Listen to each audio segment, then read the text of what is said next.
There are rumors that drift by and fade. And then there are rumors that land with a sound you can't quite name. Not loud, not explosive, just heavy. The kind that makes people move faster than they need to, speak sooner than they planned, react when silence would have been easier. Here's the unsettling part. This story didn't start with a photograph. It didn't start with leaked documents or a court filing or a tabloid splash. It started with a sentence, almost offhand, delivered without drama.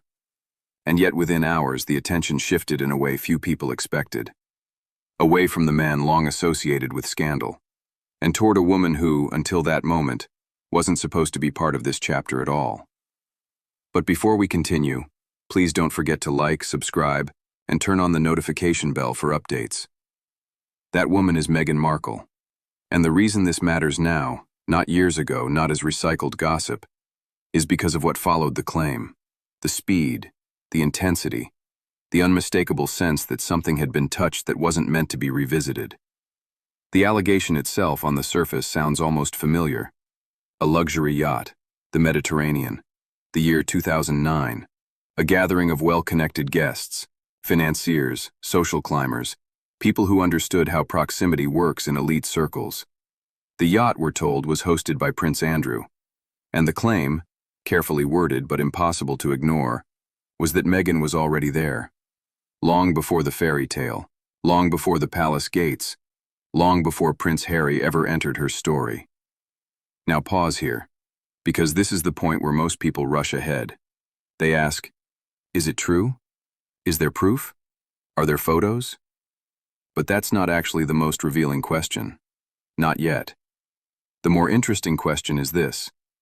Why did this particular story trigger such a visible reaction when so many others did not?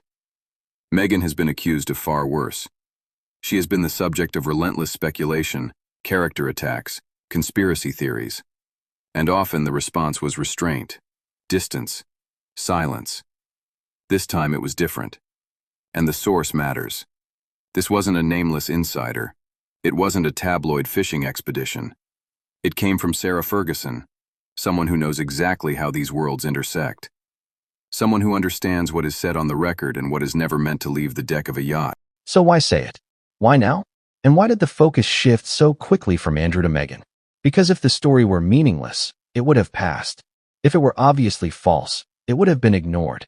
Instead, it landed, and the reaction suggested that the real danger wasn't the accusation itself, but the timeline it threatened to disrupt. And that's where things start to get uncomfortable. Because once you question when someone entered a world like this, you also start to question how. And who already knew them when the public was told they were just arriving. And what came next made that question impossible to ignore. It started the way so many destabilizing moments do. Not with a press release. Not with a carefully negotiated quote. But with someone drifting off script. Here's the thing about Sarah Ferguson. She knows the rules. She's lived inside them long enough to understand where the invisible lines are, and which ones are never crossed out loud. That's what made her comment so jarring. It didn't sound rehearsed. It didn't sound strategic. If anything, it sounded almost careless. The kind of remark that slips out when someone assumes the room understands the context already. And maybe that's the key.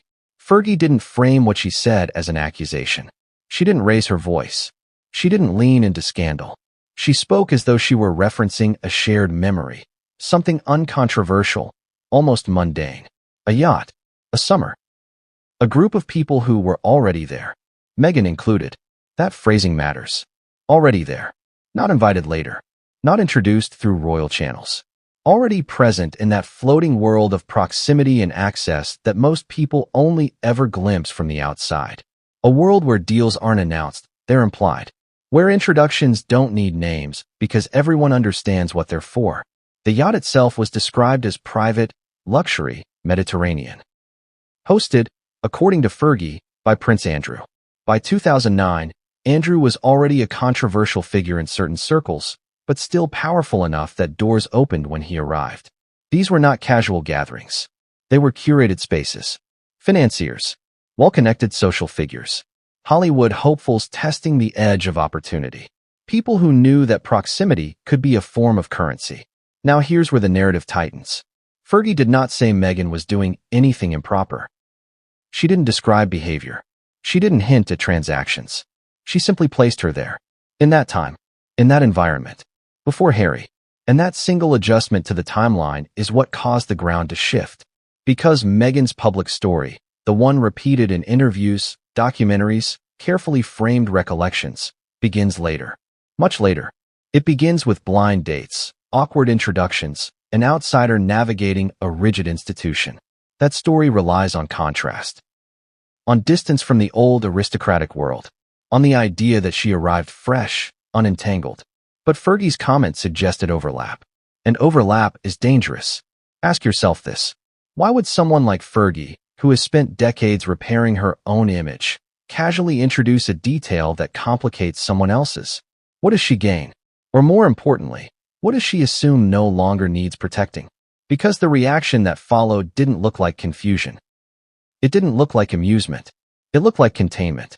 And once that effort began, it became clear that this wasn't about what happened on a yacht. It was about who knew whom, and how early. And that's when attention quietly shifted away from the speaker and locked onto the woman whose past had just been nudged into a different frame. Because the next question was unavoidable. If Meghan really was already there, then who else remembers it? And that question is where the silence starts to feel very deliberate. The problem with the year 2009 isn't just that it exists. It's that it doesn't sit comfortably anywhere in the official story. Think about it. When people talk about Meghan's life before the palace, the narrative is usually tidy. Aspirational, yes. Ambitious, certainly. But separate. Hollywood adjacent, not aristocracy adjacent. Independent. Working. Climbing. The idea is that these were parallel worlds that didn't intersect until much later. But 2009 refuses to stay parallel. Because 2009 wasn't a quiet year in elite social circles. It was a moment when old money, new money, and cultural capital collided in very specific places. Not boardrooms. Not red carpets. But controlled environments. Yachts. Villas. Private estates where introductions were made softly and memories were never meant to be documented. Here's where the contradiction starts to hum. By 2009, Meghan was not famous in the way people usually mean the word. But she was visible enough, known enough, circulating enough, that in-between space where someone isn't a household name, but is very much on the radar of people who trade in potential. That matters, because access at that level doesn't usually come from nothing. It comes from networks, from introductions, from being vouched for, even informally. And that's why the idea of a Mediterranean yacht that year changes the temperature of the conversation. Not because yachts are inherently scandalous. They aren't. But because they're selective. Someone decided who would be there. Someone decided who fit. Someone believed the mix made sense. And then there's the phrase again. Already there. That wording quietly undermines the version of events many people have internalized. It suggests familiarity, comfort, a lack of novelty. And when you place that alongside what the public was later told, that Meghan was new to this world, overwhelmed by it, even wary of it, the contrast becomes hard to ignore. Ask yourself something. If the truth were simply that she attended an event, once, long ago, with no significance, why does it feel like this detail was never meant to surface? Why does it feel like it disrupts more than it explains? Because this isn't really about Andrew. His associations have been dissected endlessly. His reputation, for better or worse, no longer benefits from protection. This is about proximity. About whether Meghan's relationship to elite power structures began earlier than acknowledged. And that's where Harry enters the frame, not as a character yet, but as a dividing line. Before Harry. After Harry. The love story depends on that boundary. The outsider narrative depends on it. If that boundary blurs, even slightly, the emotional architecture shifts. Suddenly, the story isn't about a woman entering a foreign world for love. It's about someone re-entering a world she may have already known, under very different terms. And that's not an accusation. It's a reframing. A subtle one, but powerful. Which brings us back to the reaction. Because if this were just a harmless memory, it wouldn't have required management. It wouldn't have provoked sharp denials or strategic language. It would have been shrugged off as irrelevant. Instead, it exposed a fault line. And once that fault line appeared, people started paying attention not to what was said, but to how quickly everyone tried to move past it. And that's when behavior became more revealing than any allegation. Because the next chapter of this story isn't about where Meghan was in 2009. It's about why, years later, that single year suddenly feels radioactive. The most revealing part of this story wasn't the claim itself. It was the speed of what came after. Because in media, timing tells you everything. When a rumor is truly absurd, it dies quietly. When it's damaging but manageable, it's ignored. When it's dangerous, not legally, but narratively, it triggers movement. Statements are floated. Language tightens. Allies appear in quick succession, all saying slightly different versions of the same thing. Not to clarify, to contain. That's what made this moment stand out. Within a short window after Fergie's remark began circulating, the tone around Meghan shifted. Not loud, not chaotic, controlled, almost surgical. The emphasis wasn't on ridicule or dismissal. It was on framing, on drawing lines, on insisting, very carefully, on what mattered and what didn't. And that alone raises a question. Why bother? Meghan Markle has endured years of accusations that cut far deeper than this. Claims about character, motives, intentions, family. And often, the response was restraint, distance, a refusal to dignify speculation with acknowledgement. That strategy worked precisely because it suggested confidence. If something is beneath you, you don't chase it. This time, it didn't look like confidence. It looked like urgency. And urgency is rarely about the surface issue. It's about what might follow if the story is allowed to breathe. Because once people start questioning timelines, they don't stop at one event. They start asking what else overlaps. Who else was present? Who remembers the same summer differently? Here's where things get subtle. No one accused Meghan of wrongdoing. No evidence was presented. No photos surfaced. And yet the response carried the emotional weight of a defense. As if the danger wasn't a fact being proven, but a perception being reframed. That distinction matters. In media psychology, silence can be power. But selective engagement, especially when it breaks a pattern, signals vulnerability.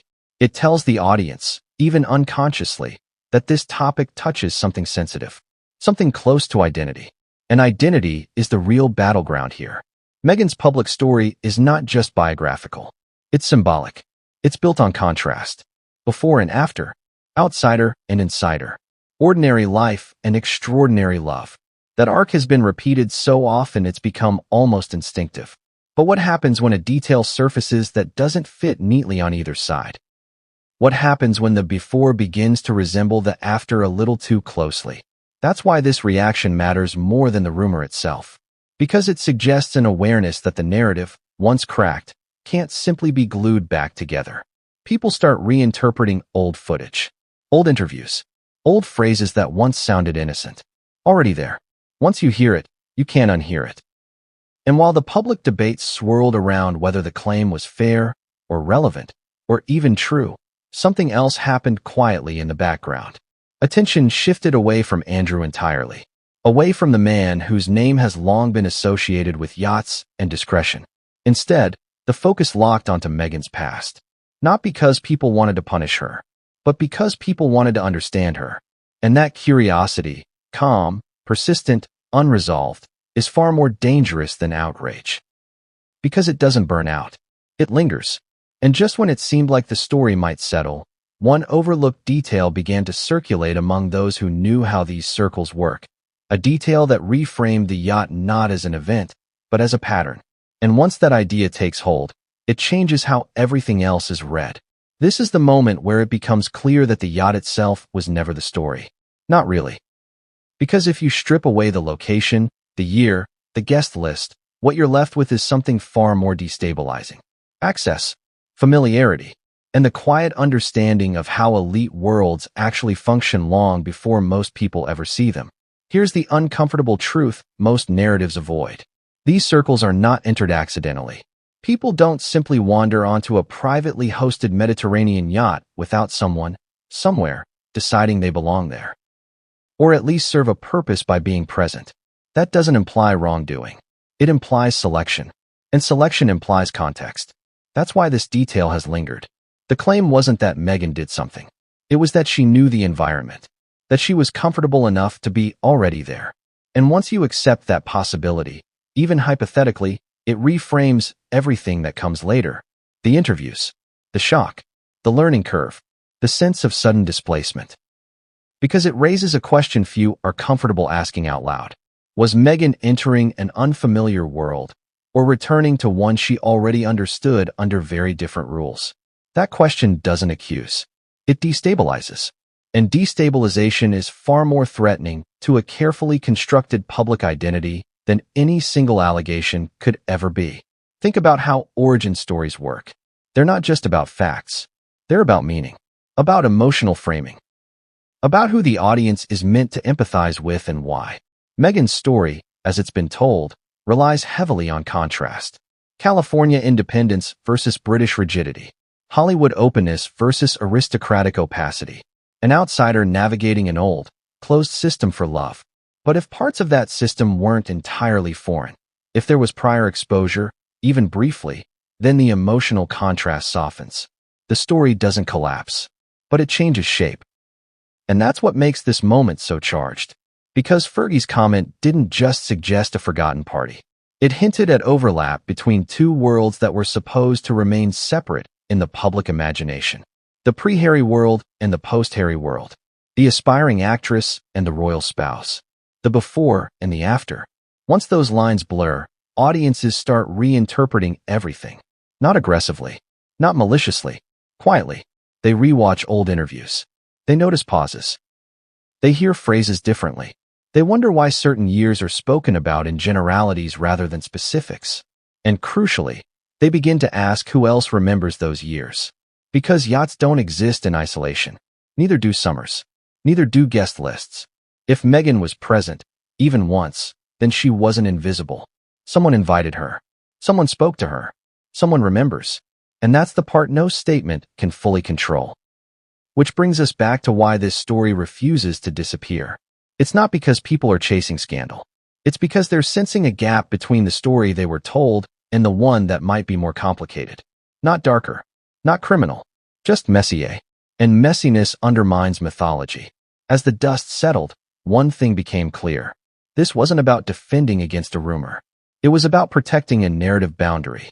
About keeping before and after from bleeding into each other. But boundaries like that only hold if no one presses on them. And now that they have been pressed, the question isn't whether the yacht story can be disproven. It's whether the larger story can survive being reread.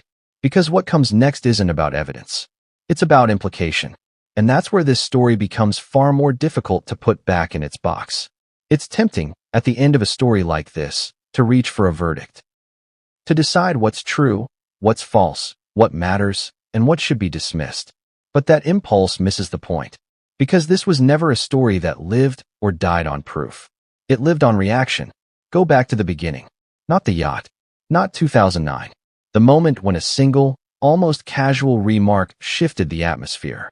When attention moved, unexpectedly, toward Meghan. When something that should have been easy to ignore wasn't. That's the part worth sitting with. Because if this claim had no weight at all, if it truly belonged in the category of irrelevant noise, it would have faded like so many others.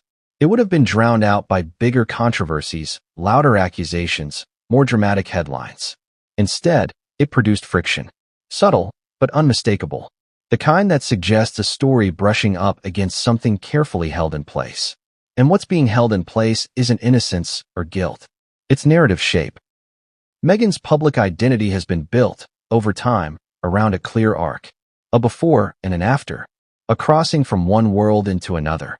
That arc carries emotional power precisely because it feels clean, disrupted, even slightly, and people don't just question facts. They question framing. That's why this moment matters. Not because a yacht changes who someone is, but because it complicates how we understand when someone arrived and under what circumstances. Because it suggests that worlds we prefer to imagine as separate may have overlapped earlier, more quietly, than we were told. And once that idea enters the conversation, it can't be fully erased. It doesn't need proof to persist. It only needs plausibility. That's the uncomfortable reality of modern public life. Stories don't unravel only when they're proven wrong. They unravel when people sense that something has been edited for emotional effect. So where does that leave us? Not with a conclusion, but with a tension. Between what was said, how it was said, and how it was received. Between a past that may be more interconnected than advertised, and a present that depends on clear lines. And maybe that's why this story feels unfinished.